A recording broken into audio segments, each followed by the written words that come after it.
নমস্কার বন্ধুরা, আজকের রেসিপি দই লাউ। দই লাউ রেসিপিটা আজ আমি আপনাদের সাথে শেয়ার করছি। চলুন দেখে নেওয়া যাক রেসিপিটা। নিয়ে নিচে একটা লাউ খোসা ছাড়িয়ে এই রকম একটু বড় বড় করে কেটে নিলাম। এবার ওভেনে কড়া বসিয়ে দিয়ে দেবো পরিমাণ মতন জল, হলুদ, পরিমাণ মতন লবণ। ভালোভাবে সমস্ত উপকরণগুলোকে মিশিয়ে নিয়ে ডুমো ডুমো করে কেটে নিয়েছিলাম আমি 3খানা আলু। এই আলু আর লাউটাকে আগে সিদ্ধ করে নেব। ঠিক লাউয়ের মতন করেই আমি আলুগুলোকে কেটে নিয়েছি। দিয়ে দিলাম ঢাকা। 5 মিনিট ফুটে যাবার পর ঢাকা খুলে দেখে নিতে হবে আলু আর লাউ সিদ্ধ হয়েছে কি না।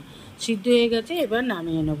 নিয়ে নেবো একটা মিক্সি জার, তার মধ্যে নিয়ে নেব 200 গ্রামের মতন টক দই। টক দইটাকে একটু মেশিনে ঘুরিয়ে নিলে ফেটানো খুব ভালো হয়, যে কাজটা হাতের থেকেও ভালো হয়। নিয়ে নিলাম কড়াই, দিয়ে দিলাম তেল। তেল গরম হয়ে গেলে দিয়ে দেবো তেজপাতা, শুকনো লঙ্কা, গোটা জিরে।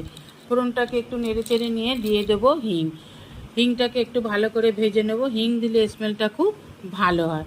দিয়ে দেবো পেঁয়াজ কুচি।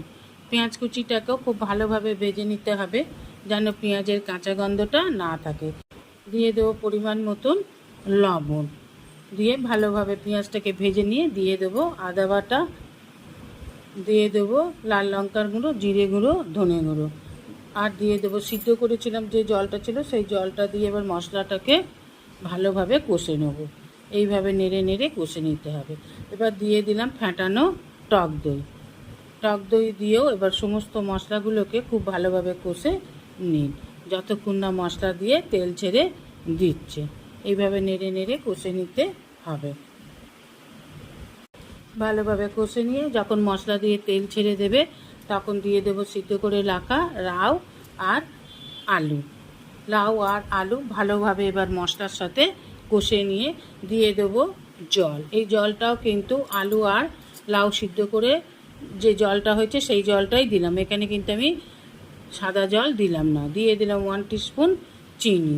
এবার সমস্ত উপকরণগুলোকে ভালোভাবে নেড়ে চেড়ে দিয়ে দেবো ঢাকা। 5 মিনিট পর ঢাকা খুলে দেখে নিন আলু আর লাউ সিদ্ধ হয়েছে কিনা, যদিও আগেই সিদ্ধ করে নেওয়া হয়েছিল। এবার ওপর থেকে দিয়ে দেবো ধনেপাতা কুচি আর 2টো কাঁচা লঙ্কা। কাঁচা লঙ্কা দিলে ফ্লেভারটা খুব ভালো আসে।